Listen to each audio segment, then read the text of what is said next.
हमको दे दो बुक है, एक बुक हमको दीजिए। आज नया चैप्टर स्टार्ट करना है, प्लांट ग्रोथ एंड डेवलपमेंट। ठीक है, इस चैप्टर में देखिए स्टार्टिंग में एक पैराग्राफ दिया हुआ है बड़ा सा, इसमें कुछ क्वेश्चंस हैं, इसको ध्यान से देखिएगा। फर्स्ट पैराग्राफ को आप लोग रीड करिए, मैं थोड़ा सा आपको इसमें समझा दे रहा हूँ कुछ चीज़ें। ठीक है, ये इम्पोर्टेंट है। फर्स्ट पैराग्राफ, चैप्टर क्या है? Plant growth and development. ठीक है,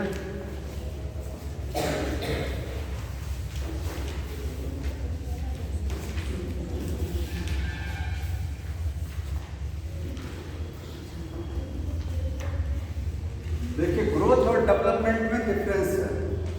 हिंदी में वृद्धि और विकास बोलते हैं। ठीक है, पहले क्या होता है? ग्रोथ होती है। पहले क्या होता है? ग्रोथ, देन उसके बाद क्या है? डेवलपमेंट चलता है। समझ में आया? तो पहले ग्रोथ होगा, देन डेवलपमेंट। डेवलपमेंट एक ब्रॉड टर्म है, दोनों में अगर डिफरेंस समझेंगे तो क्या डिफरेंस नोट कर लीजिएगा। यहाँ ये ग्रोथ हो गया और ये है डेवलपमेंट। ठीक, ग्रोथ और डेवलपमेंट। ग्रोथ क्या है? ये क्वांटिटेटिव टर्म, इसमें क्या चीज में बढ़ोतरी होती है? मात्रात्मक वृद्धि होती है। मात्रात्मक समझते हैं, क्वांटिटी में इंक्रीमेंट होता है। अगर मैं कहूँ ग्रोथ क्या है तो आप कहेंगे कि प्लांट में ग्रोथ क्या है, तो प्लांट की लीफ का जो है, प्लांट की किसी भी पार्ट का साइज बढ़ना, उसका वजन बढ़ना, हाइट का इंक्रीमेंट होना। ठीक है, ये सब क्या है? ग्रोथ है। तो ये क्वांटिटेटिव इंक्रीमेंट हो रहा है। यहाँ इंक्रीमेंट किस चीज में हो रहा है? क्वांटिटी में हो रहा है। ठीक है, समझ में आया? और डेवलपमेंट में क्या है? ये क्वालिटेटिव। विकास में जो है ये क्वालिटेटिव टर्म है। अच्छी है, यहाँ क्वालिटी इंक्रीज होती है, क्वांटिटी इंक्रीज नहीं होती है। समझ में आ रहा है? अच्छी, हाँ, तो ये क्वांटिटेटिव इंक्रीमेंट है। Quantitative measurement increment.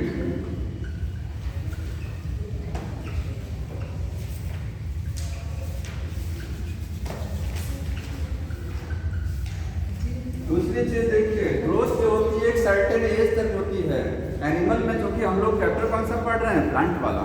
तो प्लांट में पता है कि ग्रोथ क्या होती है? एक सर्टेन एज तक होती है। लेकिन डेवलपमेंट जो है वो पूरा लाइफ तक होता है। ग्रोथ एक सर्टेन एज तक है, लेकिन डेवलपमेंट क्या है? बर्थ से लेकर के और मृत्यु तक जितने भी चेंजिंग होती है उसकी बॉडी में, किसी ऑर्गेनिज्म की बॉडी में, बर्थ से लेकर के और डेथ तक के बीच में जितना भी इवेंट आता है, सारे इवेंट को क्या बोलते हैं? डेवलपमेंट। क्या चीज?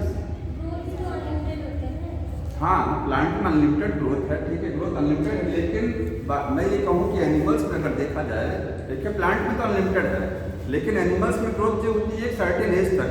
ओवरऑल अगर आप देखेंगे, ओवरऑल तो ग्रोथ जो है एक सर्टेन एज, प्लांट में ठीक है पूरा लाइफ होती है, लेकिन ओवरऑल एनिमल्स में भी तो है, एनिमल्स में ग्रोथ होती है, तो वहाँ एक सर्टेन एज तक है।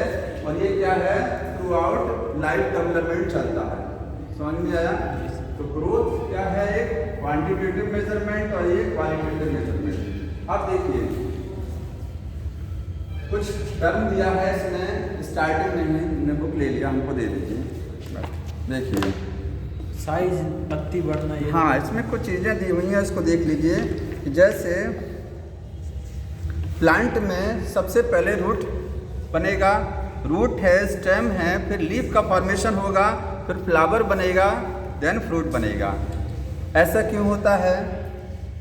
प्लांट में रूट, स्टेम, फिर लीफ, फिर फ्लावर, फिर फ्रूट। ऐसा क्यों नहीं होता कि पहले फ्रूट ही क्यों नहीं बन जाता है? एक सीक्वेंस में हो रहा है ना, जो इवेंट हैं वो क्या एक सीक्वेंस में है।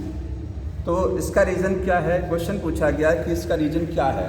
हमारी बॉडी में होता है कि जैसे मान लीजिए हैंड ऊपर ही है, ठीक है, नहीं, पैर की जगह पर हाथ क्यों नहीं होते हैं? सिर ऊपर ही क्यों होता है? आँखें यहीं क्यों होती हैं? ऐसा क्यों होता है? क्योंकि ये जेनेटिकली फिक्स होता है। ये जेनेटिकली फिक्स है, ये जीन में फिक्स है। हाँ, इसका कोई अभी पूरा डिस्कवरी नहीं है कि ऐसा क्यों है, लेकिन रीज़न क्या है कि जेनेटिकली फिक्स है, आपके जीनोम में, आपके डीएनए में इंफॉर्मेशन फीड है, हाँ आपके जीवन में इसके बाद ये इवेंट आएगा। ठीक है, तो प्लांट में पूछा गया कि पहले रूट बनती हैं, फिर स्टेम, फिर लीफ, फिर फ्लावर, फिर फ्रूट क्यों बनता है, क्योंकि ये जेनेटिकली फिक्स्ड इवेंट होता है। ठीक है, इसके बाद कुछ चीज़ें और दी गई हैं आपने। देखिए, अगर मैं प्लांट में पूरा लाइफ साइकिल को देखें तो सबसे पहले क्या है, सीड होता है, ये भी एक लाइन लिखी हुई है। सीड से क्या बनता है, सीडलिंग, सीडलिंग। ठीक है, उसके बाद उससे क्या बनेगा, मैच्योर प्लांट बनेगा। 3 टर्म लिखे गए हैं। ठीक है, सीड और सीडलिंग और मैच्योर प्लांट में डिफरेंस समझ रहे हैं। सीड से एक छोटा सा प्लांट बनना, एक नन्हा सा पौधा बनना, उसको बोलते हैं सीडलिंग, और उस नन्हे से पौधे से एक बड़ा पौधा बनना, वो क्या होता है, मैच्योर प्लांट। फिर मैच्योर प्लांट में उसके बाद फ्लावरिंग होती है। तो ये टर्म समझ में आया, सीड, सीडलिंग क्या होता है। ठीक है,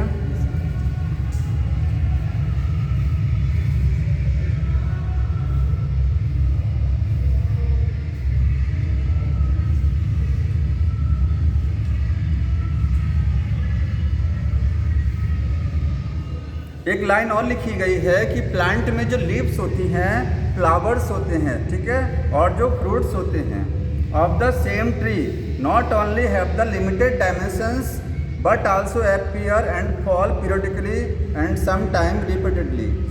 प्लांट में जो क्या है, लीफ है और फ्लावर्स हैं, ठीक, और फ्रूट्स हैं, इनकी जो डायमेंशंस हैं वो क्या हैं, लिमिटेड हैं। लीफ की जो डायमेंशन है और जो फ्रूट की डायमेंशन है सब अलग अलग होती है।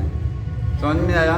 डायमेंशन का मतलब उसका एरिया है, ठीक है, साइज जो होता है वो सब क्या है, अलग अलग होता है, फिक्स्ड होता है, ऐसा नहीं होता। देखिए, लीफ में थिकनेस नहीं बढ़ती है, स्टेम में थिकनेस क्यों बढ़ती है जबकि लीफ में थिकनेस नहीं बढ़ती है? सेकेंडरी ग्रोथ होती है ना। तो प्लांट के डिफरेंट जो पार्ट हैं उनकी डायमेंशंस लिमिटेड हैं। ऐसा नहीं होता है कि लीफ जो है बहुत बड़ी नहीं हो जाएगी। प्लांट की लीफ जितनी बड़ी उसकी लीफ होनी है उतनी ही होगी, उससे बड़ी नहीं होगी। ऐसा नहीं होता कि ग्रोथ करते करते करते करते बहुत बड़ी लीफ नहीं हो जाती है। स्टेम की हाइट ऊपर तक पूरा आसमान नहीं छू जाती है। ठीक है, जेनेटिकली फिक्स होता है ना कि उसकी लिखा ना लिमिटेड डायमेंशंस। प्लांट के जितने पार्ट हैं उनकी जो डायमेंशंस हैं वो क्या है, लिमिटेड होती हैं। और प्लांट में जो लीफ होती हैं वो टाइम टू टाइम गिरती भी रहती हैं, शेड ऑफ करती रहती हैं पीरियडिकली, ये लिखा हुआ है। ठीक है, प्लांट में कितने तरीके का ग्रोथ होता है? 2 टाइप का, vegetative growth and vegetative growth, और क्या होता है, रिप्रोडक्टिव ग्रोथ। ठीक है, 2 टाइप का ग्रोथ है।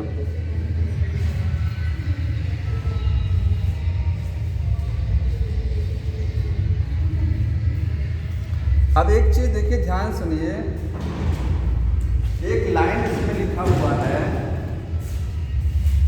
चाहे प्लांट हो चाहे एनिमल्स, ठीक है, हमारी बॉडी के या प्लांट के जितने सेल, जितने टिश्यू हैं, जितने ऑर्गन हैं, जितनी सेल्स हैं, आज हमारी बॉडी में मिलियंस ऑफ सेल हैं, बहुत सारे ऑर्गन हैं, बहुत सारे टिश्यू हैं। ठीक है, ये सब किससे बना है? एक सिंगल सेल से बना है। इसको क्या बोलते हैं? जाइगोट। यही चीज़ आपको प्लांट में भी देखने को मिलती है, एक सिंगल जाइगोट। जाइगोट कैसे बनता है? मेल गैमीट और फीमेल गैमीट आपस में फर्टिलाइज करके क्या बनाते हैं? जाइगोट बनाते हैं। जाइगोट एक सिंगल सेल है। इसी जाइगोट से प्लांट की बॉडी या एनिमल की बॉडी में सारे पार्ट बनते हैं। तो एक लाइन लिखा गया है, all the cells tissue and organ descend from a zygote. Descend का मतलब समझ रहे हैं? डिसेंट पढ़ लीजिए, कहीं एक लाइन लिखा है, ये देखिए, इस लाइन को अंडरलाइन कर लीजिए, all the cells of the plant are descendant of the zygote. इसको अंडरलाइन भी पढ़ लेना, all the cells of plant. Plant का जो भी चैप्टर पढ़ रहे हैं तो ऐसा नहीं, एनिमल्स में जो यही चीज़ होती है, plant are descendant from a single zygote। एक जाइगोट से सब क्या है, बनते हैं, डिसेंडेंट होता है। ठीक है, डिसेंडेंट का मतलब सब उससे क्या है, बन रहे हैं, जितनी भी सेल्स। अंडरलाइन हो गया?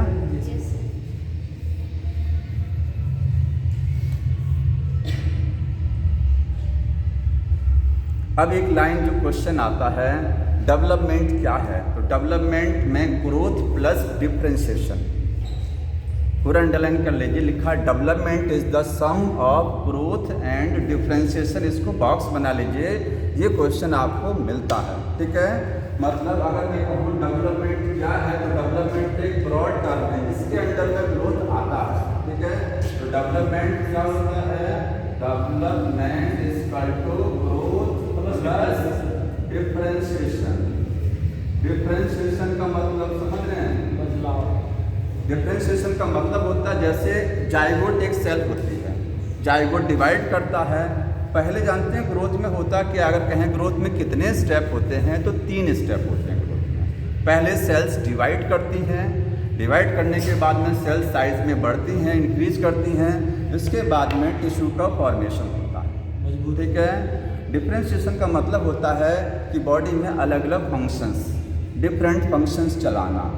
क्या हमारी बॉडी में जितनी, हमारी बॉडी एक सेल से बनी है, कितनी सेल से बनी है? एक सेल, और इसी सेल से ढेर सारी सेल बन जा रही हैं, और सभी सेल क्या हैं? अलग अलग काम भी तो कर रही हैं। आप प्लांट की बॉडी में देखिए, कुछ मेरिस्टेमेटिक टिश्यू बना देती हैं, कुछ क्या है परमानेंट, समझ में आया, कुछ कॉलिन कायमा, कुछ स्टूडेंट कायमा, कुछ सेल मैकेनिकल सपोर्ट दे रही हैं, तो कुछ वाटर के कंडक्शन में मदद कर रही हैं, सब एक ही सेल से बना है।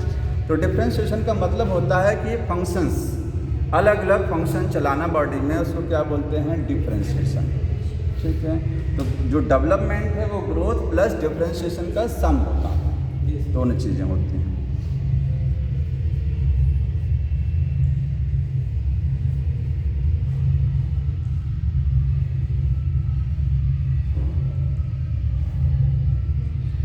पहला स्टेप, अगला question, first step of the, ये लाइन लिखी गई है, first step in the process, plant की ग्रोथ में या डेवलपमेंट में सबसे पहला स्टेप क्या होता है? Seed germination. प्लांट है उसके विकास में सबसे पहला स्टेप क्या होगा? सीड का, अंडरलाइन कर लीजिएगा, सीड जर्मिनेशन क्या है? फर्स्ट स्टेप है किसका? प्लांट ग्रोथ का पहला स्टेप।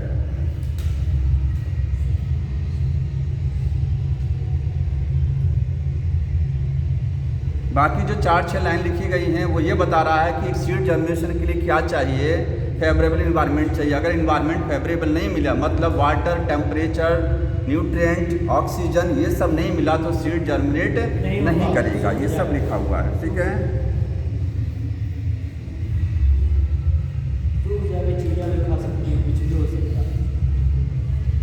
इस चैप्टर में हमको ग्रोथ में 2 तरीके की ग्रोथ पढ़नी है, एक्सट्रिंसिक ग्रोथ और इंट्रिंसिक ग्रोथ होती है, ठीक है। 2 फैक्टर्स होते हैं जो ग्रोथ को प्रभावित करते हैं, अंडरलाइन कर लीजिएगा, इंट्रिंसिक फैक्टर और एक्सट्रिंसिक फैक्टर। अब आ जाइए यहाँ से, ठीक है। 1-2 बार फर्स्ट पैराग्राफ को आप रीड कर लीजिएगा।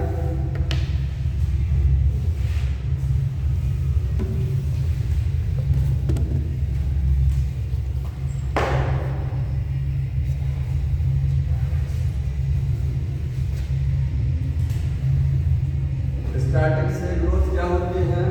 इट इज द परमानेंट, कैसा चेंज है ग्रोथ? परमानेंट है, इरिवर्सिबल है। एक बार ग्रोथ हो गया तो ग्रोथ कभी घटती नहीं, वापस नहीं होती है, ठीक है। ग्रोथ क्या है? परमानेंट है। परमानेंट का मतलब ही होता है इरिवर्सिबल, ठीक है। इसी को आप क्या कहेंगे? इरिवर्सिबल। सर जी, ये केवल प्लांट के लिए एप्लीकेबल है? हाँ, परमानेंट ग्रोथ प्लांट के लिए एप्लीकेबल, सबके लिए एप्लीकेबल है। सर जी, हम लोग मोटा जाते हैं, पतले हो जाते हैं, मोटा जाते हैं, तो वो आप ऐसा नहीं है, ठीक है। ड्राई वेट अगर आप देखेंगे तो ड्राई वेट उतना ही रहता है, ठीक। परमानेंट है, इरिवर्सिबल चेंज है। किसमें चेंज हो रहा है? इन। अब ग्रोथ में क्या क्या चीजें चेंज होती हैं? फ्रेश वेट चेंज हो सकता है, फ्रेश वेट, ठीक है। ड्राई वेट, लेंथ में इंक्रीमेंट हो सकता है, और हाइट हो गया, एरिया में इंक्रीमेंट हो सकता है, ठीक है। इतनी चीजें प्लांट में, fresh weight, dry weight, height, length, area में बढ़ोतरी होना, इंक्रीमेंट होना, उसको क्या बोलते हैं? ग्रोथ बोलते हैं। और ये परमानेंट है और इरिवर्सिबल होता है। समझ में आया? हम लोग प्लांट में ग्रोथ को मेजर करने के लिए जनरली कौन सा लेते हैं? Dry weight. फ्रेश वेट से एक्यूरेट डाटा नहीं आता। समझ में आया? क्योंकि हमने मान लीजिए 1 लीटर वाटर पी लिया, हमारा वजन बढ़ गया, तो इसका मतलब ये थोड़ी नहीं है कि वजन बढ़ गया तो ग्रोथ हो गया हमारे अंदर, नहीं हुआ, वो तो वाटर कंटेंट बढ़ रहा है ना, इसीलिए ड्राई वेट लिखा जाता है, सूखा वजन होता है। ठीक है। फ्रेश वेट को कहाँ मेजर करेंगे? फ्रेश वेट देखिए, ड्राई वेट तो जनरली लेते ही हैं। ठीक है। अगर ये जो पैरामीटर लिखे हुए हैं, जितने भी पैरामीटर हैं, फ्रेश वेट जानते हैं कहाँ ले सकते हैं आप? फ्रूट में। ठीक है। फ्रूट में ग्रोथ को मेजर किया जा सकता है आप वेट से, उसमें ड्राई वेट नहीं कराते हैं। लेकिन जो लीफ है, प्लांट में जो लीफ होती है, लीफ में ग्रोथ हो रही है या नहीं हो रही है, कैसे पता लगाएंगे? फ्रेश वेट से। ठीक है। अगर लीफ का ड्राई वेट से, अगर लीफ पर ड्राई वेट बढ़ता है, इसका मतलब ग्रोथ हो रही है। ठीक है। लीफ में एक पैरामीटर और होता है एरिया। अगर कहा जाए एरिया हम लोग कहाँ मेजर करते हैं? ग्रोथ को पता लगाने के लिए एरिया वाला पैरामीटर कहाँ यूज किया जाता है? तो लीफ में होता है, क्योंकि लीफ में एरिया ही बढ़ता है। वहाँ ये नहीं कहेंगे कि लंबाई बढ़ गया लीफ का। ठीक है। वो लंबाई और चौड़ाई सब बढ़ती है लीफ में, तो वहाँ एरिया। स्टेम में और रूट में हाइट मेजर करने के लिए ग्रोथ को कौन सा पैरामीटर होता है? हाइट। स्टेम में हाइट बढ़ती है और रूट में भी क्या है? Height increment. समझ में आया?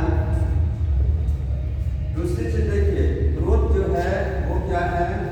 Both catabolic and anabolic.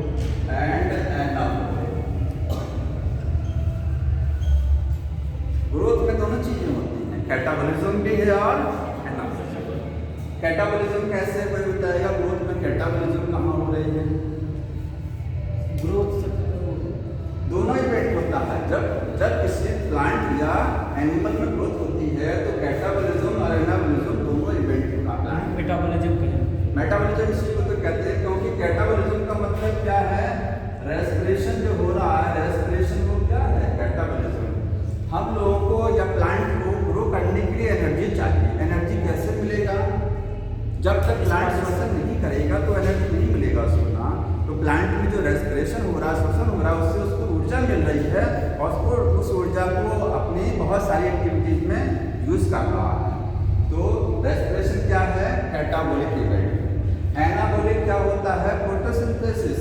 Plant में फोटोसिंथेसिस हो रही है ना, वो क्या है? भोजन का बनना। क्योंकि भोजन बनाएगा तभी तो वो उसको यूज करेगा। प्लांट जितना भोजन बनाता है उसमें से कुछ वो अपने लिए यूज करता है, बाकी को हम लोग यूज करते हैं। ठीक है। तो एनाबोलिक में का मतलब प्लांट जो फोटोसिंथेसिस करता है वो कौन सा इवेंट होता है? एनाबोलिक। ग्रोथ के लिए भोजन भी बनना जरूरी है और भोजन का उपयोग करना भी जरूरी होता है। ठीक है। तो दोनों इवेंट आपस में होते हैं। समझ में आया? जी सर। अब देखिए ग्रोथ को कैसे मेजर करते हैं, कैसे ग्रोथ को मेजरमेंट किया जा सकता है। ठीक है। अगर मैं सबके लिए बता रहा हूँ, अगर यूनिसेलुलर कोई ऑर्गेनिज्म है, यूनिसेलुलर बॉडी है, तो बताइए उसमें ग्रोथ को कैसे मेजर करेंगे? एक कोश के जीवों में ग्रोथ को मेजर करने का तरीका, कोशिका का नंबर गिनेंगे, क्योंकि यूनिसेलुलर में आप वजन नहीं तोलेंगे कि कितना वजन हो गया। ठीक है। समझ में आया? कोशिकाओं का नंबर, जैसे अगर फॉर एग्जांपल मैं बैक्टीरिया में कहूँ, चैप्टर तो नहीं है वाला, लेकिन अगर बैक्टीरिया में ग्रोथ को कैसे मेजर करते हैं? By counting the number of cell. कितनी संख्या को डिवाइड करके, एक बैक्टीरिया डिवाइड करके कितने बैक्टीरिया में कन्वर्ट हो गया, कितनी पॉपुलेशन बढ़ा लिया। जितना टाइम बैक्टीरिया डिवाइड करेगा आप बोलेंगे ग्रोथ उसमें बहुत तेजी से उतनी ग्रोथ हो रही है। तो नंबर ऑफ सेल को काउंट किया जाता है, क्योंकि यूनिसेलुलर बॉडी में वजन नहीं तोल पाते हैं। कोई तराजू नहीं है जिससे हम एक कोश के जीवों का वजन तोलने जाएंगे। समझ में आया? तो वहाँ नंबर ऑफ सेल को काउंट करते हैं माइक्रोस्कोप के अंडर। यूनिसेलुलर में by counting number of cells. अब मल्टीसेलुलर में बहुत सारे तरीके हैं। मल्टीसेलुलर अभी जो मैंने बताया, ड्राई वेट आप ले लेंगे या चीज ड्राई वेट ले लेंगे। ठीक है। और एरिया को मेजर कर सकते हैं, एरिया बढ़ रहा से ग्रोथ पता लगा सकते हैं और किससे लेंथ को मेजर करके प्लांट की किसी पार्ट की लेंथ को मेजर करके उसकी हाइट को मेजर करके, ठीक है। एरिया के लिए आप बोलते हैं ये लीफ में किया जाता है, किसमें यूज करते हैं एरिया, लीफ में ट्राइवेट को भी करते हैं, ट्राइवेट की लीफ के लिए ही होता है, ठीक है। लेंथ कहाँ है, रूट में स्टेम है, लेंथ होता है रूट और स्टेम में वृद्धि को मेजर करने के लिए लेंथ के पैरामीटर को सहारा लिया जाता है। और बताइए लेंथ कितनी और है, पॉलिन ट्यूब में ग्रोथ हो रही है या नहीं हो रही है, इसके लिए उसकी लेंथ को मेजर करते हैं, ठीक है। पॉलिन दरवाजा ओपन कर दो। सही है सही, आप लिख रहे हैं। अच्छा कोई बात नहीं, रहने दो, रहने दो, आप लिख ही रहे हैं। पॉलिन ट्यूब हो गया मल्टी सेलुलर में, ठीक। अब एक कुछ बुक में लिखा हुआ एग्जाम्पल, ठीक है। जैसे जो मेज होता है, मेज मकान होता है, मेज में दोनों पाए वुड का जो टिप है, मेज का जो वुड टिप है उसमें एक सेल, ठीक है, 1 घंटे में 1750 सेल में कन्वर्ट हो जाता है। 1 cell for the 1750 cell in 1 hour, ठीक है। 1 सेल, एक सेल जो है वो क्या बनाती है, 1750 सेल्स बनाती है इन 1 आवर। देखिए कितना फास्ट ग्रोथ हो रहा है, ठीक है। एक सेल कितनी सेल में कन्वर्ट हो रही है, इतना। तो यहाँ पर मेज में रूट टिप में ग्रोथ को मेजर करने के लिए ये क्या है, नंबर ऑफ सेल इंक्रीज हो रही है। क्या इंक्रीज हो रहा है, नंबर ऑफ सेल। तो यहाँ नंबर ऑफ सेल काउंट करके आप पता लगा सकते हैं। वाटरमेलन में जो ग्रोथ होती है वो कैसे होती है, साइज। वाटरमेलन में सेल में साइज बढ़ता है, ठीक है। एक सेल 3.5 लाख टाइम मल्टीप्लाई हो सकती है साइज में। 1 सेल, एक सेल क्या है 3.5 लाख गुना जो है साइज में बढ़ सकती है वाटरमेलन। वाटरमेलन जो बहुत छोटा होता है, जो फुल्ली डेवलप हो जाता है वाटरमेलन पूरा डेवलप, एक सेल जो होती है वो 3.5 लाख गुना साइज में बढ़ जाती है। वहाँ ग्रोथ किस में हो रही है, साइज में हो रही है। यहाँ ग्रोथ किस में है, नंबर ऑफ सेल इंक्रीज कर रहा है। वो दोनों लाइनों को आप अंडरलाइन कर लीजिएगा, वाटरमेलन वाला और मेज वाला, ठीक है। बाकी ग्रोथ को मेजर करने के लिए एक इंस्ट्रूमेंट होता है, उस इंस्ट्रूमेंट को क्या बोलते हैं, ऑब्जर्वोमीटर। ऑब्जर्वोमीटर अगर कहा जाए कि इंस्ट्रूमेंट कौन सा होता है ग्रोथ को मेजर करने के लिए, तो उस इंस्ट्रूमेंट का नाम क्या है, ऑब्जर्वोमीटर। ये इंस्ट्रूमेंट कैसा होता है, देखिए इस तरीके का कुछ इंस्ट्रूमेंट है यहाँ पर।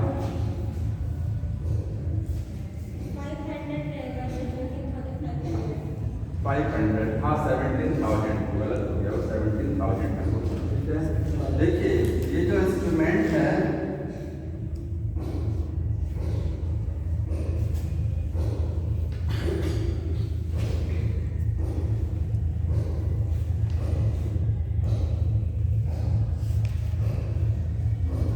कुछ ऐसे होता है इंस्ट्रूमेंट। ऑब्जर्वोमीटर ये इस तरीके से आपको देखिए, ये है 2 रॉड लगी हुई, एक स्टैंड लगा है, उसमें ये 2 रॉड है, इसमें यहाँ पर ये आर्क है, मतलब ये लकड़ी का बनाया गया है, इस पर स्केल बना हुआ है, ठीक है।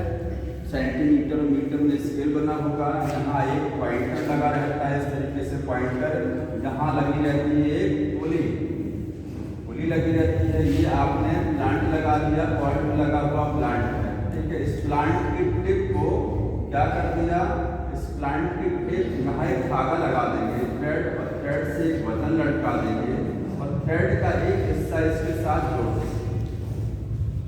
मतलब एक ऐसा सेटअप बना होता है, जो इसमें देखिए आयरन की रॉड लगी है, एक लकड़ी का ये स्केल लगा है, इस पर क्या है स्केल बने हुए हैं, एक बीच में ये पॉइंटर लगा है, ये पॉइंटर रिफ्लेक्ट करेगा, इधर से उधर मूव करेगा, ये पुली लगी हुई है, ये प्लांट लगा है पॉट में, ये प्लांट लगा हुआ है। इस प्लांट की जो टिप होती है, टिप उसको धागे से अटैच करा कर पुली में जो धागा लगा है, इस पुली में धागा लगा हुआ है, थ्रेड, इस थ्रेड के साथ इसकी टिप को जोड़ देंगे और एक साइड में हल्का सा वजन लगा देंगे, ठीक है। जैसे जैसे ये धीरे धीरे ये प्लांट की हाइट जितनी धीरे धीरे बढ़ेगी, मान लीजिए प्लांट की हाइट बढ़ रही है, तो जैसे अगर आप किसी पौधे को सामने से देखते रहिए तो आपको नहीं एहसास होगा कि ग्रोथ हो रही है। किसी पर्सन को सामने से देखेंगे, रोज देखेंगे तो आपकी उसकी बॉडी में कोई चेंज हो रहा आपको नहीं पता चलेगा। उसी तरीके से प्लांट में जो हाइट में इंक्रीमेंट हो रहा है बहुत धीरे धीरे हो रहा है, वो आपको नहीं मेजर कर पाएंगे। लेकिन उसके साथ आपने एक थ्रेड को जोड़ा, धागे को जोड़ा है। ये धागा है, ये थ्रेड है, थ्रेड में धागे में साइड में बजल लटका है और दूसरे धागे का जो दूसरा सिरा है वो स्टेम के टॉप पर जोड़ दिया गया है। ठीक है, जैसे ही थोड़ा सा ये हाइट इसकी इंक्रीज करेगी तुरंत ये जो स्केल बना हुआ है इस स्केल में डिफ्लेक्शन जनरेट होगा। ये स्केल क्या होगा, ये पॉइंटर मूव करेगा। ठीक है, इसलिए इतना बड़ा पॉइंटर लगाया गया। हल्का सा ही हाइट इंक्रीज करेंगे तो ये स्केल में बहुत ज़्यादा डिफ्लेक्शन नजर आएगा। तो आप हाइट को मेजर कर लीजिए कि हाइट में इंक्रीमेंट हो रहा है। ठीक है, इसीलिए ये पॉइंटर लगाया जाएगा। समझ में आया? इस इंस्ट्रूमेंट को बोलते हैं ऑब्जेलोमीटर।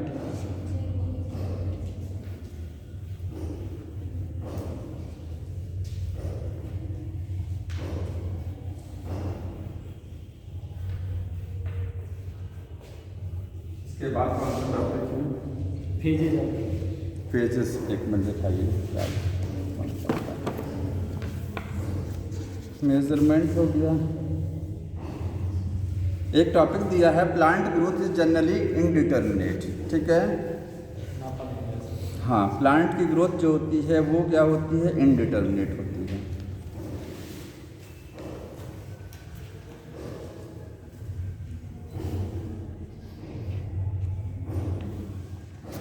ये तो सबको पता है, लेकिन कुछ चीज़ें नोट कर लीजिए। जो प्लांट में ग्रोथ होती है वो कैसे होती है, थ्रू आउट लाइफ होती है। थ्रू आउट लाइफ का मतलब ओपन फॉर्म, यहाँ लिख देंगे थ्रू आउट लाइफ, पूरी लाइफ ग्रो होती है प्लांट में। क्यों होता है? क्योंकि मेरिस्टेमेटिक टिश्यू होता है प्लांट की बॉडी में।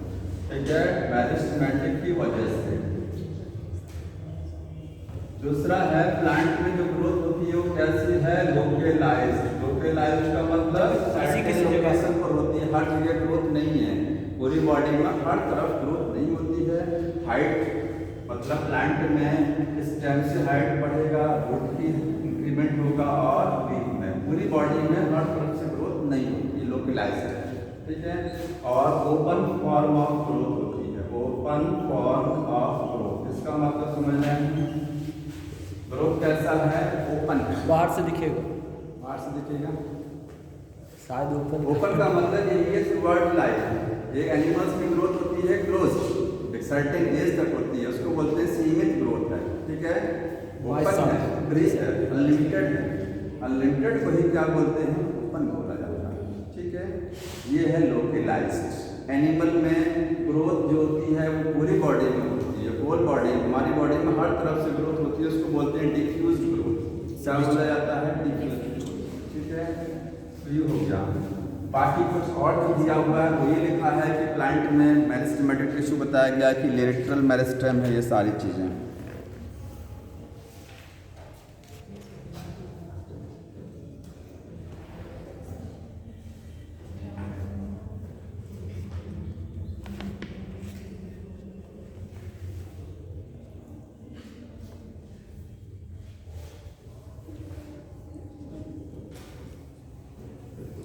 सेकेंडरी ग्रोथ कहाँ होती है, एंजियोस्पर्म में और जिम्नोस्पर्म में। ठीक है, जिम्नोस्पर्म एंजियोस्पर्म में क्या होता है, सेकेंडरी ग्रोथ होती है। उसके लिए लेटरल मेरिस्टेम रिस्पॉन्सिबल होता है। ठीक है, लेटरल मेरिस्टेम के टाइप कौन कौन से होते हैं, लेटरल मेरिस्टेम कौन कौन सा है, वेस्कुलर कैम्बियम और कॉर्क कैम्बियम। ठीक है, ये दोनों क्या है, लेटरल मेरिस्टेम। अंडरलाइन कर लीजिएगा, ये एनाटॉमी में सब पढ़े हुए हैं। प्लांट में कितने टाइप का ग्रोथ होता है, दो टाइप का ग्रोथ है। देखिए ध्यान सुनिए, प्लांट में ग्रोथ दो टाइप का, प्राइमरी ग्रोथ और सेकेंडरी। सबको पता है सेकेंडरी ग्रोथ एक सर्टेन एज बाद होती है, प्राइमरी ग्रोथ शुरू से होती है। ठीक है, एक लाइन लिखा गया है, ऑल द सच। देखिए मेरिस्टेमेटिक टिश्यू के बारे में बताया गया है, plant growth is unique because the plant retain the capacity for unlimited growth throughout the life. Plant में ग्रोथ यूनिक होती है क्योंकि प्लांट में अनलिमिटेड ग्रोथ होती है throughout life. This ability of the plant due to the presence of the meristematic tissue, ये बता दिया ऐसा क्यों होता है, मेरिस्टेमेटिक टिश्यू की वजह से होता है। The cells of such meristem have the capacity to divide and self perpetuate लिखा है, ठीक है। इसका मतलब समझ रहे हैं, इस लाइन को समझ लीजिए, अंडरलाइन कर लीजिए। The cells of meristematic tissue have the capacity to divide and have self perpetuate, ठीक है। ये क्या है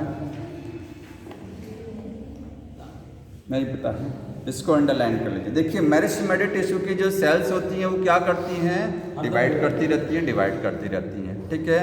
और सेल्फ रिपीट का मतलब क्या होता है कि जो डिवाइड करती हैं सेल, ऐसा नहीं होता है कि सारा मेरिस्टेमेटिक टिश्यू परमानेंट में कन्वर्ट नहीं हो जाता है, ठीक है। कुछ मेरिस्टेमेटिक टिश्यू की सेल्स एज सच मेरिस्टेमेटिक बनी रहती है, क्योंकि सब का सब परमानेंट में कन्वर्ट हो जाएगा तो बचेगा क्या, इसका मतलब ये है, ठीक है। इसको अगर हिंदी में आप सर्च कर लीजिएगा सेल्फ रिपीट का मतलब क्या होता है, अभी मैं देख के बता दे रहा हूँ इसका हिंदी में, इसको वहीं नोट कर लीजिएगा।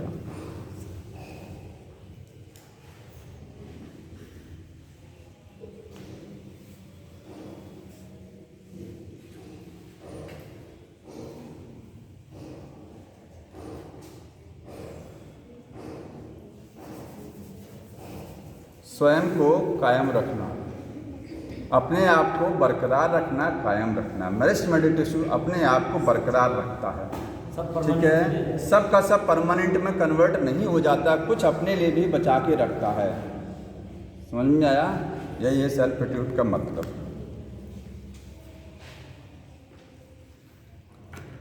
ये सब ऐसे इसमें लिखा हुआ, कुछ विशेष नहीं है। आगे है फेजेस ऑफ ग्रोथ, ठीक है। ग्रोथ में कितनी फेजेस होती है,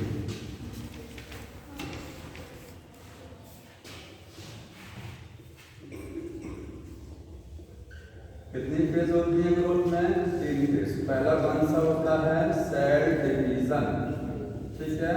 दूसरा है सेल इलोंगेशन, और थर्ड फेज कौन सी है, सेल मैच्योरेशन। 3 फेजेस में ग्रोथ होती है, ठीक है।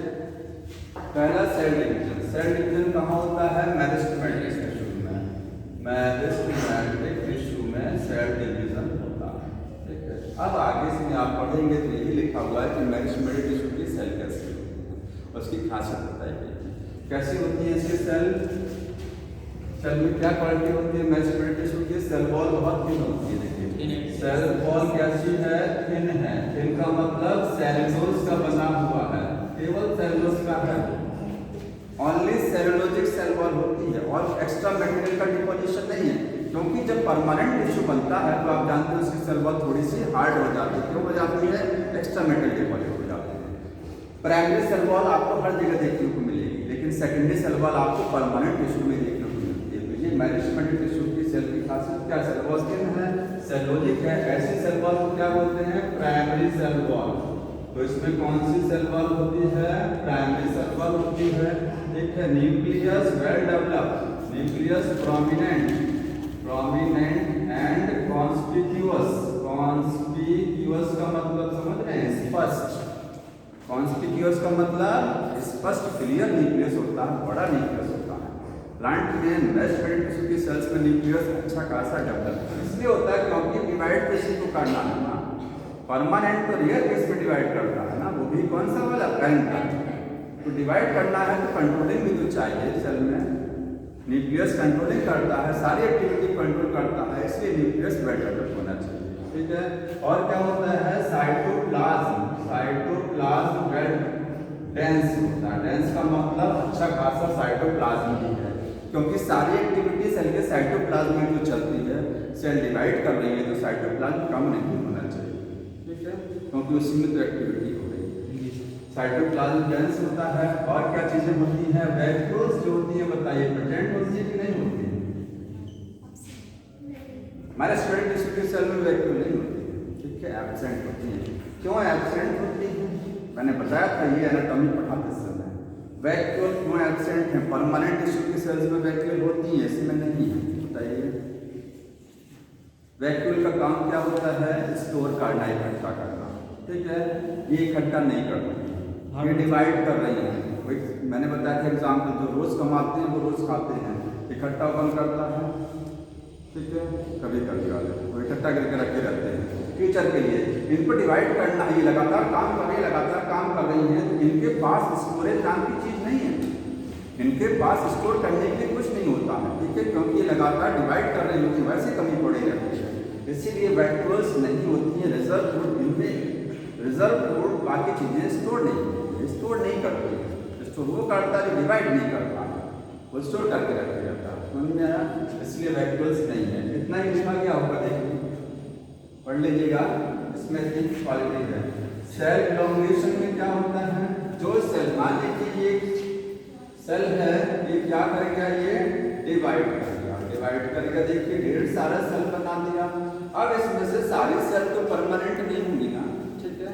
ये सेल क्या करती हैं? साइज में इंक्रीज करती हैं। तो सेल इलॉन्गेशन का मतलब होता है इंक्रीज इन साइज, साइज में क्या होना? इंक्रीज करना। कैसे साइज इंक्रीज करेंगे? साइटोप्लाज्म का कंटेंट बढ़ेगा, साइटोप्लाज्म बढ़ेगा तभी तो सेल साइज में इंक्रीज करेगी। तो साइज में इंक्रीज कैसे होगा? साइटोप्लाज्म का जो कंटेंट है वो इंक्रीज करेगा, इसकी वजह से साइज क्या होगा? बढ़ जाएगा, ठीक है। Cell elongation. और क्या होता है इस स्टेज में? और देखिए extra material, extra cell wall deposition क्या होता है? स्टार्ट हो जाता है। मतलब सेल पर एक्स्ट्रा मटेरियल धीरे धीरे डिपॉजिट होना चालू हो गया है। फुल्ली डिपॉजिट नहीं हो गया, फुल्ली डिपॉजिट यहाँ होते हैं। सबसे ज़्यादा हार्ड सेल वॉल आपको इस वाली स्टेज में दिखाई देगी, यहाँ धीरे धीरे सेल वॉल डिपोजिशन स्टार्ट हो रहा है, ठीक है। और क्या होता है? और कोई एक्टिविटी होती है इसमें?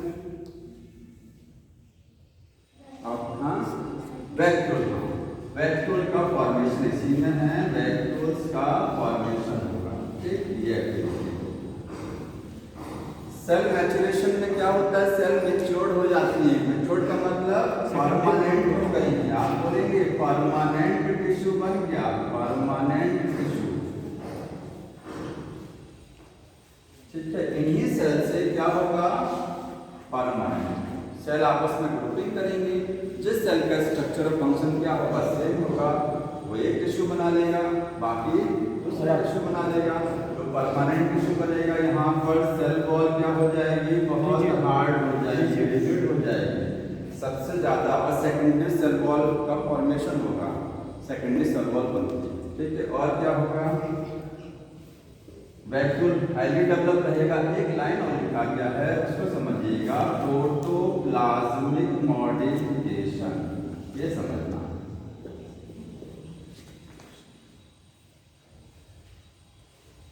ये केवल इसी में होता है। प्रोटोप्लाज्मिक मॉडिफिकेशन केवल सेल मैच्योरेशन वाली स्टेज में होता है। ये क्या है? बताएगा प्रोटोप्लाज्मिक मॉडिफिकेशन क्या होता है? नहीं पता है। प्रोटोप्लाज्म का मतलब समझ रहे हैं, साइटोप्लाज्म प्लस न्यूक्लियस और प्रोटोप्लाज्म।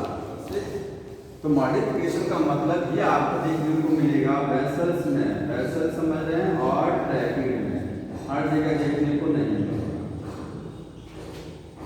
वेसल्स जो होती हैं उनमें साइटोप्लाज्म है कि नहीं होता है। जाइलम में जो वेसल्स होती हैं ना, ट्रैकिड्स होती हैं, अंदर से खाली हैं, हॉलो हैं, साइटोप्लाज्म अंदर नहीं है, पेरीफेरी पर चला गया है सब ना। साइटोप्लाज्म कहाँ हो जाता है? किनारे की साइड में हो जाता है ना, अंदर से क्या हो जाती है? हॉलो। तो प्रोटोप्लाज्मिक मॉडिफिकेशन का मतलब होता है कि न्यूक्लियस गायब हो जाना। सेल में से न्यूक्लियस अगर चला गया किसी में से, तो न्यूक्लियस प्रोटोप्लाज्म का एक हिस्सा है ना। प्रोटोप्लाज्म क्या हो गया? मॉडिफाइड। साइटोप्लाज्म खत्म हो रहा है धीरे धीरे सेल में से, प्रोटोप्लाज्मिक मॉडिफिकेशन होता है। साइटोप्लाज्म का कम होना, खत्म होना, न्यूक्लियस का गायब होना, ये प्रोटोप्लाज्मिक मॉडिफिकेशन में आता है। एग्जाम्पल लिख लीजिएगा, वेसल्स का फॉर्मेशन होना, वेसल्स ट्रैकिड का फॉर्मेशन, इसमें आता है प्रोटोप्लाज्म। तो आता है कुछ क्वेश्चन कि extra cell wall thickening and protoplasmic modification, ये ग्रोथ की किस स्टेज में होता है? एक्स्ट्रा सेल वॉल थिकनिंग, इसमें सेल वॉल थिकनिंग एक्स्ट्रा हो रही है और प्रोटोप्लाज्मिक मल्टीप्लिकेशन हो रहा है। किस स्टेज? सर मैचुरेशन वाले। हाँ क्या कह रहे हैं? नहीं, उसमें उतना ज़्यादा नहीं स्टार्ट हो रहा है। वहाँ ये तो समझना, वहाँ सेल वॉल थिकनिंग स्टार्ट हो रही है। Fully develop highly cell wall thickening कहाँ होगा? नीचे वाली स्टेज में, ठीक है। वहाँ तो स्टार्टिंग हो रही है डिपोजिशन की। जी सर। सेल सबसे ज़्यादा मैक्सिमम साइज किस स्टेज में गेन करेंगी? लास्ट वाले में लिखिए, ठीक है। नहीं, इसी में है, ठीक है। यहाँ पर लिखेंगे सेल अटेन, नोट कर लेना, छोटी छोटी चीज़ें हैं। Cell gain maximum size, cell का साइज भी मैक्सिमम हो जाएगा, सेल की सेल वॉल भी मैक्सिमम जितनी हार्ड होनी है हो जाएगी इस स्टेज में, और प्रोटोप्लाज्मिक मल्टीप्लिकेशन हो जाएगा।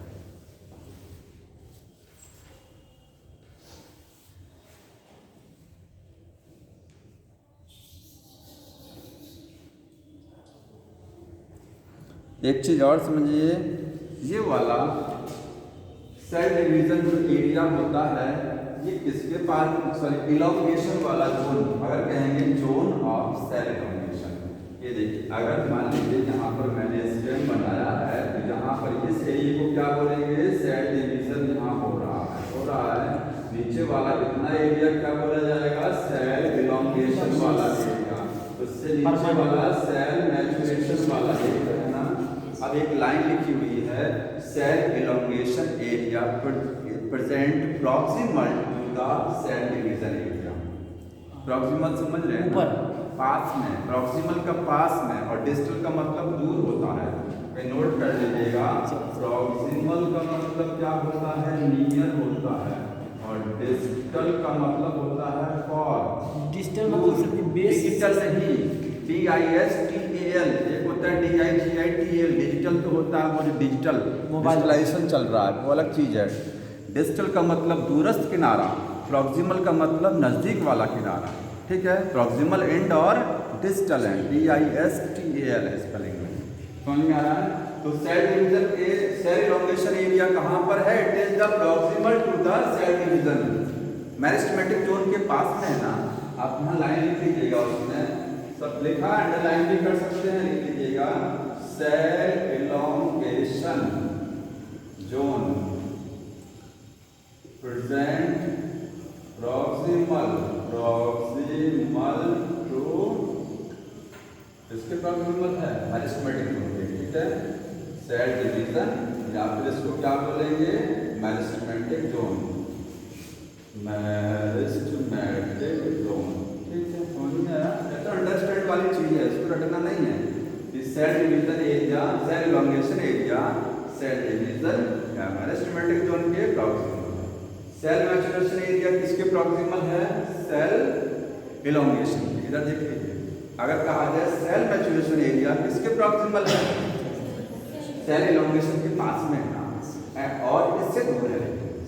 ये मेरिस्टेमेटिक जोन से दूर है, इसके तो डिजिटल में आएगा, ठीक है। तो आप पढ़ेंगे, ये मिलेगा ये लाइन, समझ में आ रहा है?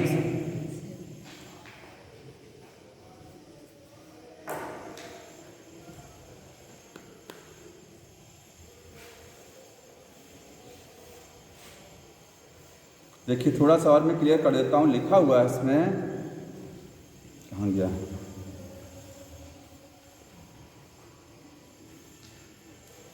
सेल इलॉन्गेशन की बात कर रहा है। Cell elongation area is away from the apex. मैं इसको आगे क्लियर कर पढ़ रहा हूँ, फर्दर लिखा है ना, further away from apex. Cell elongation area जो है वो किसके पास में है?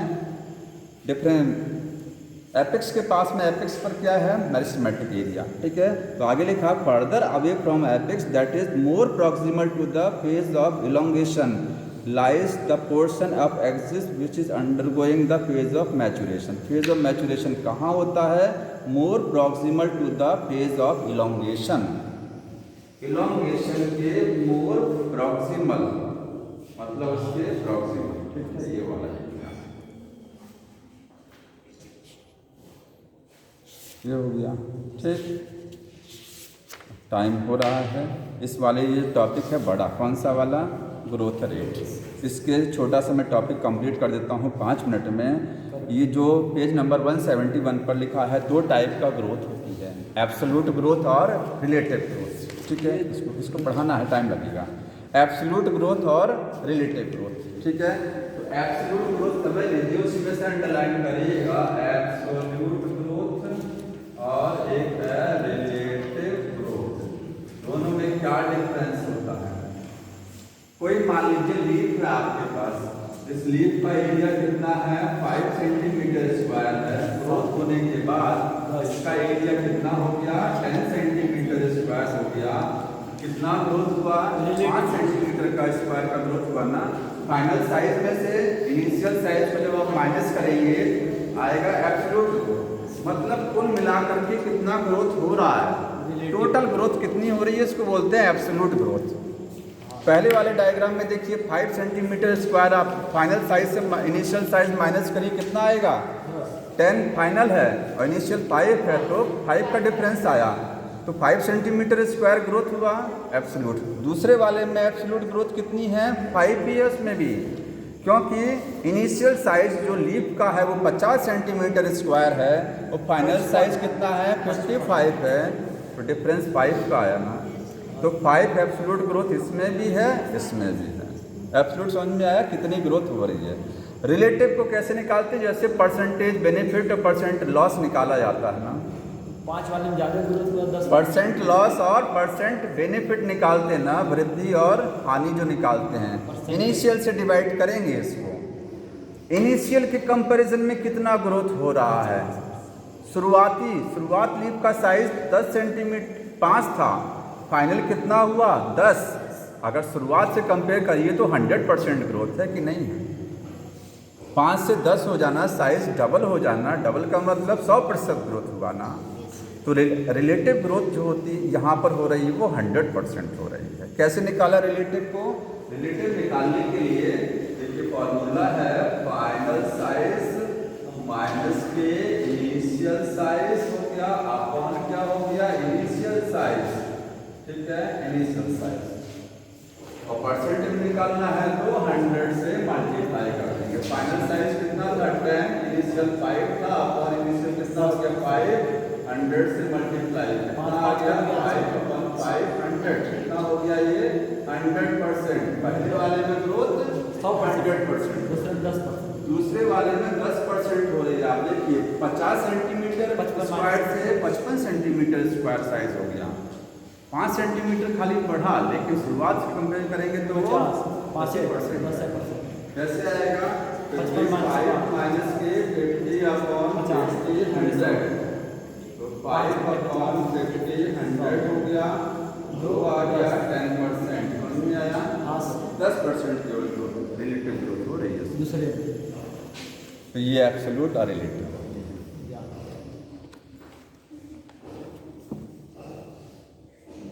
अब आगे कौन सा बताना है हमको? ये वाला। ठीक है, ग्रोथ रेट बताना है, कंडीशन फॉर ग्रोथ बताना है। ये कंप्लीट हो जाएगा 2 दिन में और। ठीक, ज़्यादा टाइम नहीं लगेगा इसमें। हार्मोन रटने वाला है। हार्मोन में फंक्शंस हैं, हार्मोन के फंक्शन कंफ्यूज होते हैं क्योंकि एक हार्मोन का फंक्शन दूसरे में भी इंक्लूड होता है, इसलिए वो। तो कल टेस्ट में सब लोग आइएगा, कोई एब्सेंट ना रहे।